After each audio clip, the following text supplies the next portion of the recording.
So, seriously, what other famous boys have you had sex with? Rarely do audiences witness a delightful royal same-sex relationship in movies, but this groundbreaking film achieves it, thanks to meticulous off-screen preparations. From the moment the film commences, one cannot help but notice the ongoing banter between Prince Henry and Alex, primarily centered around who is taller. Taylor Zocar Perez portraying Alex, and Nicholas Galitzine played Henry, playfully engage in the same height-related disputes even when not in character.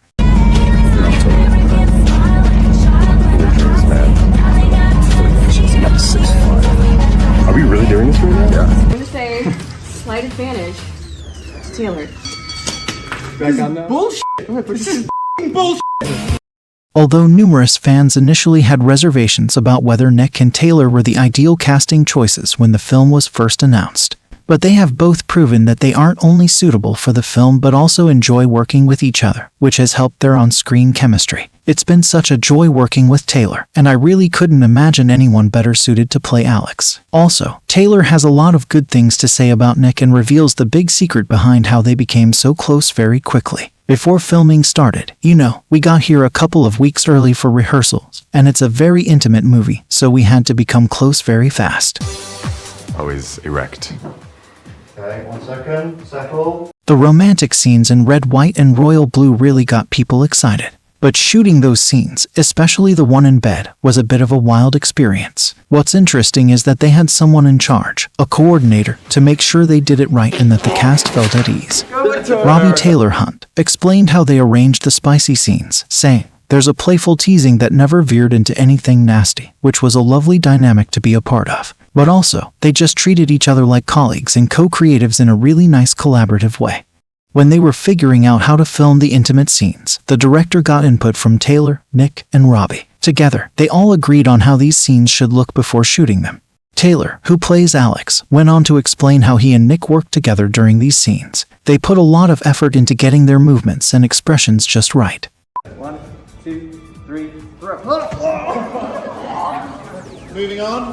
One of the most famous scenes in the show is when they have a cake, and it's kind of the start of the love story between Henry and Alex. Nick said it was fun, but it took a few days to get it just right. The cool part about this scene is that it's not just Henry and Alex. They had about 200 other fancy people there too. Nick said that he enjoyed hanging out with all the other actors during this scene. Welcome to the Oval Office.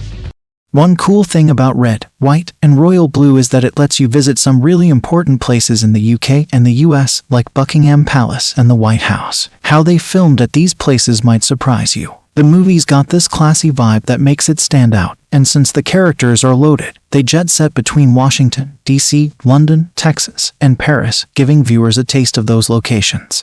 But did the actors actually travel that much? Well, not really. Most of the filming happened in England, using the beautiful places available there. The White House you see in the movie isn't the real deal. They built a fake one on a soundstage. They even added some unique touches to make it feel like a female president's White House.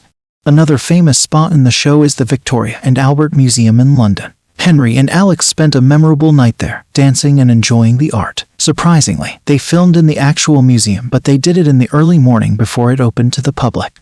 Nick, who grew up in London, was pleased to explore the museum in its quiet state. He said, "It's 5 o'clock in the morning. You're trying to act and be emotional, and you're in this truly beautiful, picturesque setting. It was really cool to be able to explore it." The show's director, Matthew, explained that they faced a big problem because the gallery was poorly lit and didn't look good in photos. To make things worse, they couldn't use their own lights. They had to rely on the dim museum lighting. But they managed to make it work and transformed the scene into a softly lit and romantic moment that viewers really enjoyed. One essential thing needed to successfully film a romantic movie depends on the cast's trusting of one another, and Nick and Taylor trusted each other enough to let their guards down and be very playful on set, which helped on screen. I feel like I've lost a friend today. Besides their convincing romantic chemistry on screen, they were also close friends when the cameras weren't rolling. They often teased and gave each other a hard time at work, and surprisingly, this playful dynamic off-camera contributed to their outstanding and genuine performances. What do you think of these behind-the-scenes details and the efforts that went into the making of Red, White, and Royal Blue? Share your thoughts in the comments, and thanks for watching.